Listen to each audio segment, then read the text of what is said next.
नमस्कार, श्रेया सौम्यश्री किचनमध्ये आपले मनपूर्वक स्वागत आहे। आज आपण कोथिंबीर पिठलं बनवणार आहोत। उन्हाळा सुरू झालेला आहे। उन्हाळ्यामध्ये कोथिंबीर खाणं खूप गरजेचं असतं। कोथिंबीर एकदम थंड असते म्हणून कोथिंबीर खावी। त्यासाठी आपण 1 वाटी इथं कोथिंबीर घेतलेली आहे। एक मीडियम साईजचा कांदा कट करून घेतलेला आहे। इथं मी बेसन पीठ 1 वाटी घेतलेलं आहे, पण जसं लागेल तसं वापरणार। 4 ते 5 चमचे वापरणार आहोत आपण।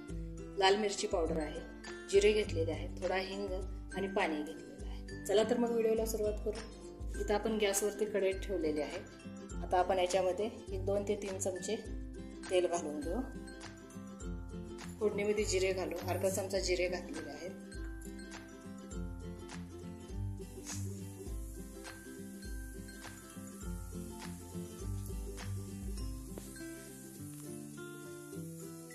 आता जिरे तडतडले आहेत। आपण हा कांदा घालून घेऊ।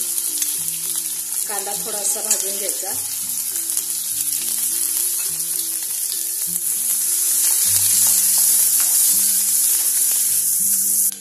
कांदा आपला थोडा भाजून झालेला आहे। याच्यामध्ये 1 पाव चमचा होईल एवढी हळद घालू।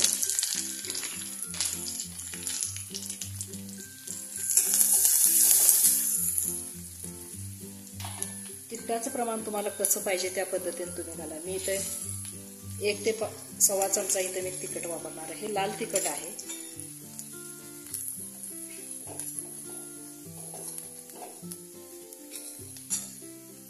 थोडा हिंग घालू।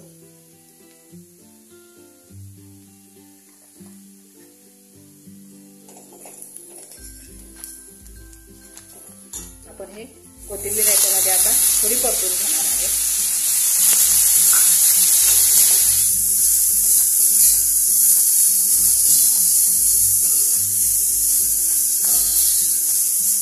आता हे मी 4 चमचे होईल एवढं पाणी घेतलेलं आहे। पाणी आपण कमीच वापरायचं आहे। 4 चमचे होईल एवढंच पाणी मी याच्यामध्ये घातलेलं आहे।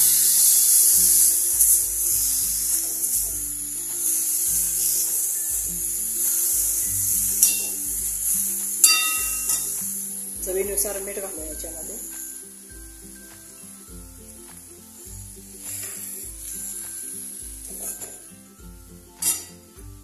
आता इथं आपण हे घरचं बेसन आहे। याच्यामध्ये 3 ते 4 चमचे आपण बेसन घालणार आहोत। अगोदर मी 3 चमचेच घालते।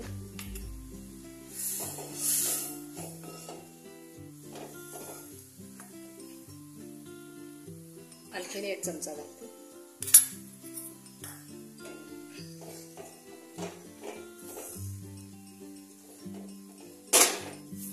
हे चवीला पण खूप छान लागतं। नक्की घरी बनवून बघा।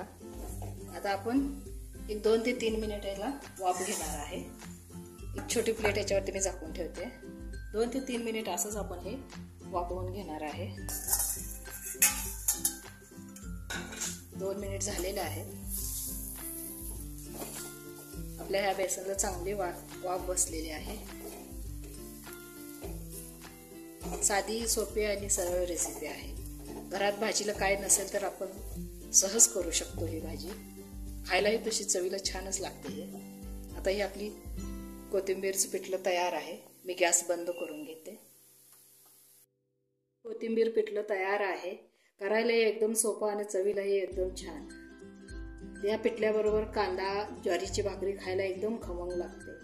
आजचा व्हिडिओ तुम्हाला कसा वाटला?